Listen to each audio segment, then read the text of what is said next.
안녕하세요.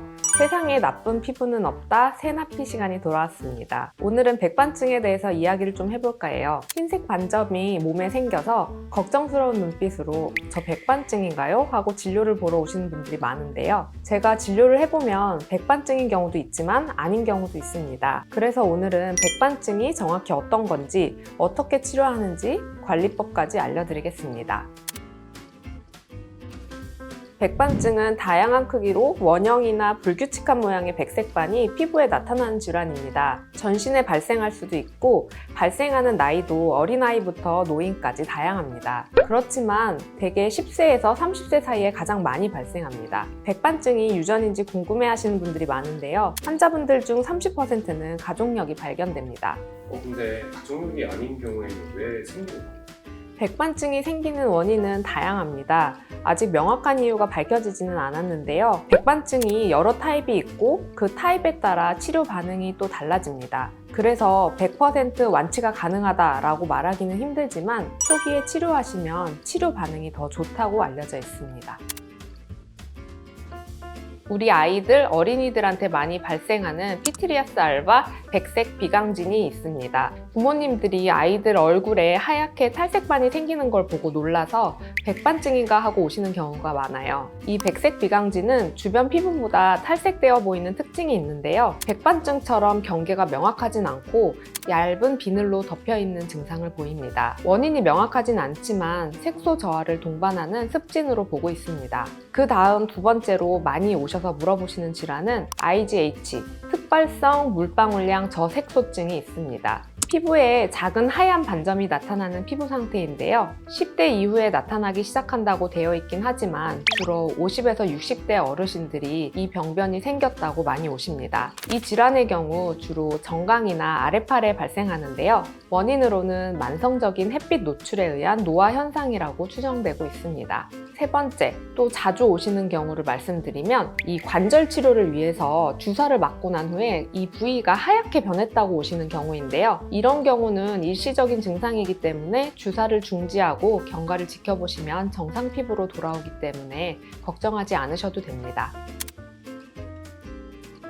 백반증 치료는 4가지로 구분할 수 있는데요. 먹는 약, 바르는 약, 광선 치료, 그리고 피부 이식술이 있습니다. 백반증은 한번 치료하고 바로 낫는 것이 아니라서 장기적인 치료가 필요합니다. 그래서 환자의 상태에 따라 치료 방법이 달라지게 됩니다. 대부분의 환자에게는 바르는 약으로 치료를 많이 하는데요.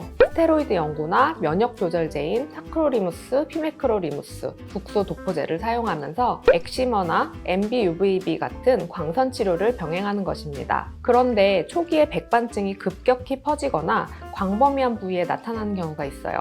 그럴 때는 먹는 스테로이드 약이나 주사 치료를 진행하게 되는데요. 스테로이드는 너무나 좋은 약이지만 양날의 검과 같습니다. 항상 부작용을 염두하며 조심히 사용해야 합니다. 그리고 마지막으로 피부 이식술 같은 경우가 있는데요. 이것은 앞의 치료들보다 더 침습적이어서 마지막에 치료하는 경우입니다. 요새는 SST 피부 이식술이라고 하여 비교적 간단하게 시행할 수 있는데요. SST는 백반증 피부에 멜라닌 색소를 심어준다는 개념인데 반응이 없는 환자분들께 치료해보면 만족도가 높은 편입니다.